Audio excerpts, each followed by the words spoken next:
alaykum. Hurmatli kuzatib boruvchilarimiz, mana yurak bo'yicha kelgan bemorimiz Shahlo opamni mana proseduralari tugadi. Inshaalloh mana nima bu kelgandilar, mana o'zlari yetadilar. Xudo xolisa o'zlarining ham ancha tushunchalari bor ekan. Bizni tanlab bergan, o'zlariga tanlashga qo'yib bergan klinikamiz Naxga keldilar.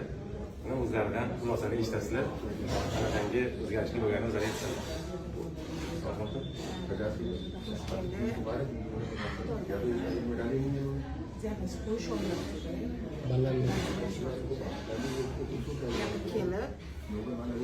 Ozgina tekshiruvdan o'tdi, yana bir protsedura qilishdi.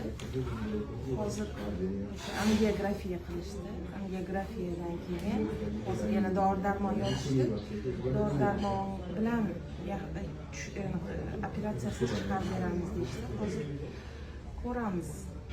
Yana 3 kun, 4 kunmi, 5 kunmi qolish kerak deyishyapti, lekin holatim yaxshi. Yaxshi. Boshqa klinikada nima aytgan edi va bu klinikada qanday? Hozir mana check-up keldim-ku. Bu Dineshpur tushuntirib beraman. Undan ham 43 ming, taxminan $500 katib beradi sizga. 1,5 ming to'langan, qolgan $2,000 bilan yana 2,5 ming katib beradi sizga. Ozgina hayajon bo'lyapti. Boshqa klinikadagi narxlarni solishtirdilar, to'g'risini aytganda. Mana eng yaxshi o'zlariga yoqqan narx shu yerda bo'lgani uchun doktorda ham o'zlari tanlov qildi. Doktorlar ham o'zlari gaplashib, tajribalaridan kelib chiqib, o'zlarida tushuncha bo'lgani uchun mana o'zlari tanladilar. Mana Allohga shukr, duo bo'lib turasizlar. Mana opam xudoga shukr yaxshi bo'ldilar. Inshaalloh mana xatti harakat qilamiz. Dorilar natijasidan keyin albatta ketadilar inshaalloh.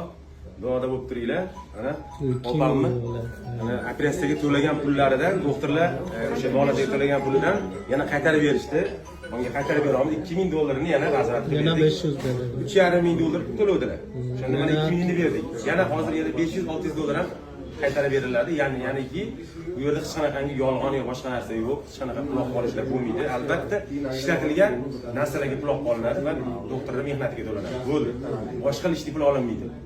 Avvalo hamma sog' bo'lsin, kasal bo'lmanglar, tan joylar sog' bo'lsin. Allohga adashmanglar, kommentariyada izohlar kutib qolamiz.